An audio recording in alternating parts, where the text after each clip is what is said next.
కాబట్టి ఈ దేశం సురక్షితంగా ఉండాలంటే భారతీయ జనతా పార్టీ అవసరం. మనకు తెలుసు కాంగ్రెస్ ఎంపీ క్యాండిడేట్ ఒక 2 నిమిషాలలో చెప్తా. ఎవరికైనా ఏమైనా తిప్పలు ఉన్నదంటే హాస్పిటల్లో కానీ ఇంకేడన్నా కానీ ఏమైనా ప్రాబ్లం ఉన్నదంటే ఎప్పుడే స్పందిస్తాము మన విశ్వేశ్వరరెడ్డి సార్. అలాగే మా దండారం గ్రామంలో ఇంతకుముందు అపోలో హాస్పిటల్ నుంచి ఒక క్యాంప్ గిటన్ నిర్వహించినాము, హెల్త్ క్యాంపు.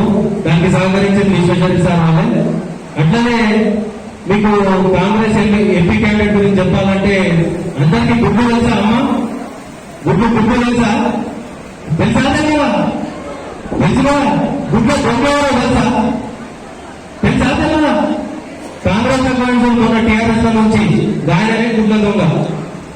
ఆయన గుడ్ల దొంగతనం చేస్తాడు, భూముల దొంగతనం చేస్తాడు, ఇంకేమైనా ఉంటే విధంగా దొంగతనం చేస్తాడు.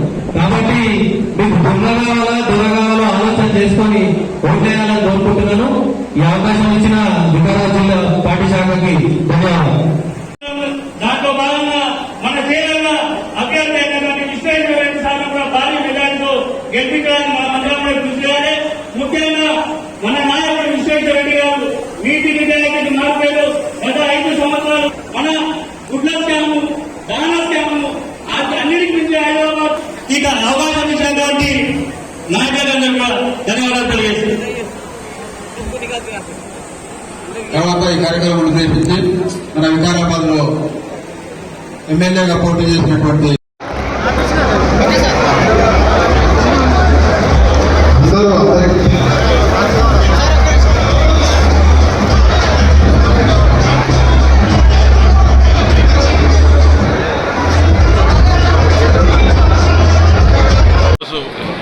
యావత్ భారతదేశం మోడీ చూస్తున్నారు.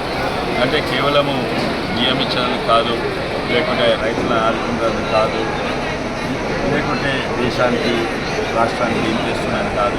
ఎందుకంటే మోడీ గారు నమ్మకం వచ్చింది. ఈయన ఒక్కడే భవిష్య యుగ పురుషుడు.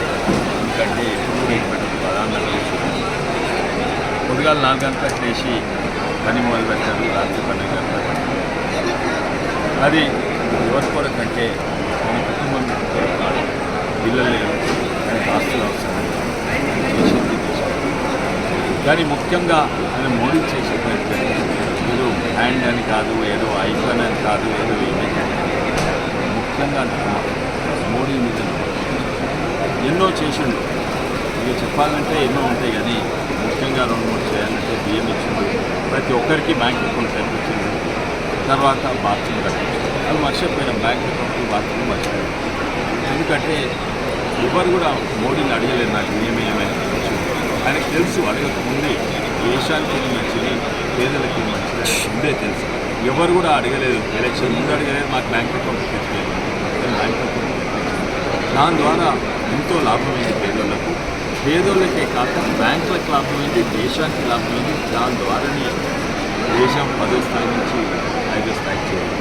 బాత్రూమ్ కట్టేయమని ఎవరు అడగలేదు. కానీ అన్నీ ఎందుకంటే పేదకుటుంలో జరిగిండు, ఆయనకు ప్రైమ్ మినిస్టర్ అయిండు అని పేదల బాధలు ఒక సమాజంలోనే ఒక మార్పు తెచ్చిండు. ఎంతటా బాత్రూమ్ లేకుండే అందరు బయటపోయేవారు. కానీ ఇప్పుడు 99% అందరు ఇళ్లలో బాత్రూమ్. ఆయన బాత్రూమ్ కట్టించిన నాకు ఓటేయి, నేను బియ్యం ఇచ్చినా నాకు ఓటేయి, నేను బ్యాంక్ అకౌంట్ కట్టించినా ఓటేయి అని చెప్తున్నారు. ఆయన పథకాలు కూడా ఎప్పుడు ఉంటాయి అంటే ఆయన మొన్న మేనిఫెస్టో రిలీజ్ మోడీ గారు నిజంగానే గొప్ప వ్యక్తి.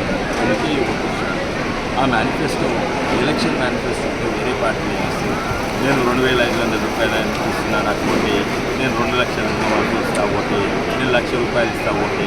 అవి ఎలక్షన్ మేనిఫెస్టో. అది ఎలక్షన్ ముందు ఓటర్లను నమ్మిస్తారు, మోసం చేస్తారు, లేకుంటే ఓటర్లను కొనేటందుకు ఉన్న మేనిఫెస్టో. కానీ మోడీ గారు మేనిఫెస్టో అది ఈ ఎలక్షన్స్ కాదు, ఈ 5 ఏళ్ళు కాదు, 2047 మన భారతదేశం ప్రపంచంలో నంబర్ 1 అని ఇక్కడ కూడా ఆయన నేను ఇది ఇస్తాను నాకు ఓటేయమనే మేనిఫెస్టో అది చేసి నిజమైన అభివృద్ధి. అంటే ఆ కరోనా టీకాలు ఇచ్చినప్పుడన్నా, లేకపోతే ఆ బ్యాంక్ అకౌంట్ ఇచ్చినా, లేకపోతే బాత్రూమ్ ఎవరు కూడా అయితే ఈ దేశాన్ని ముందు ముందుకు తీసుకుపోయే మేనిఫెస్టో.